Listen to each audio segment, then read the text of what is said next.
Sidney Nolan may be most renowned for his series of works on Ned Kelly, but the artist also painted a large number of canvases about war, and in particular the Gallipoli campaign.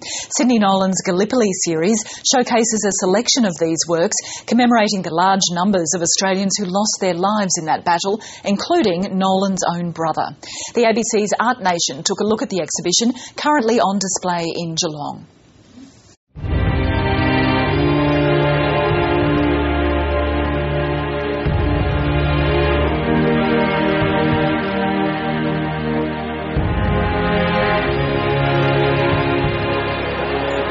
You either love Nolan or you hate him, and I think a lot of these works have turned people's views on Nolan. I think it's really deeply moving, actually. I'm surprised. I really feel quite stunned by it.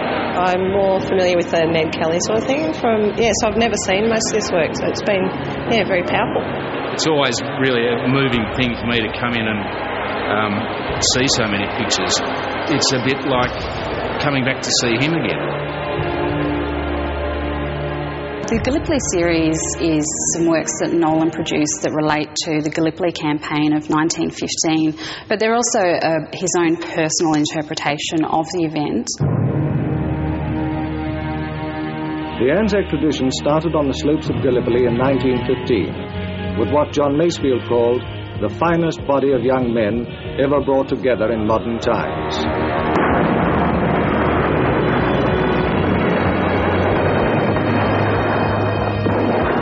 The Gallipoli campaign was a loss in the end, but it was the first campaign that we took part in as a nation, and I think that's what builds this myth up and builds this legend of the Anzacs up.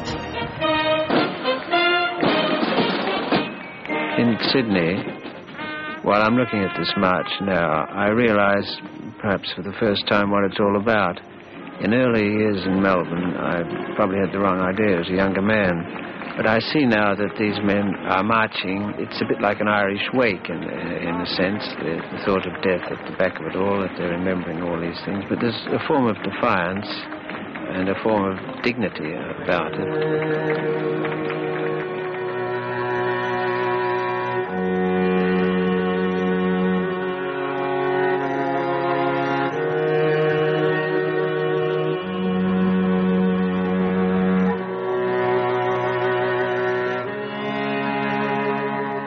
The kind of myths that Nolan was attracted to were what you would call noble failures. So we have Ned Kelly, also Burke and Wills, that was a tragedy. Then he was also looking at Leda and the Swan. That's another tragic myth of Leda being raped by the god Zeus. Nolan was quite interested in that contradiction of, these great noble ideals mixed with these tragic failures. Nolan began the series in 1955 whilst on the island of Hydra in the Greek islands.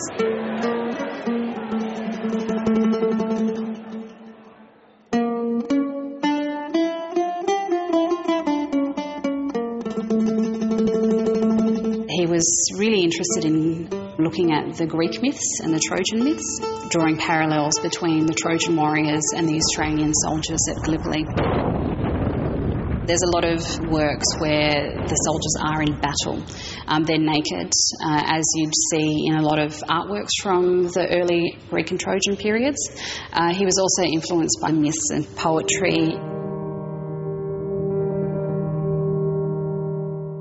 We care not what old Homer tells of Trojan war and Helen's fame. Upon the ancient Dardanelles new peoples write, in blood, their name. Nolan has donated his drawings and paintings on the theme of war to the nation. There are hundreds on show in a system of regular rotation. They're called Nolan's Gallipoli series and remind the country of her great loss and deep grief in both world wars. The gift of the 252 works by Sidney Nolan to the Australian War Memorial in 1978 was extremely important. He donated it in memory of his brother Raymond, who passed away at the end of the Second World War in a tragic accident.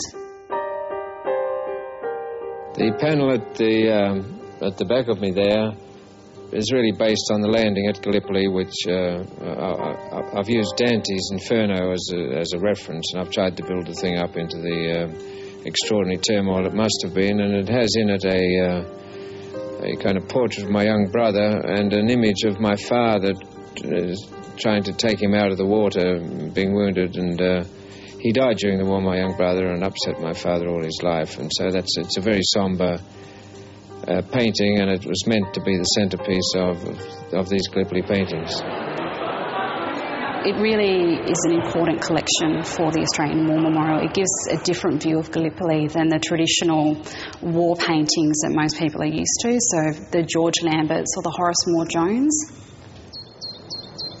Nolan is like a bowbird. He thinks about the whole idea of the myth and the legend of Anzac. He researches it, he reads, he would look through the Anzac book.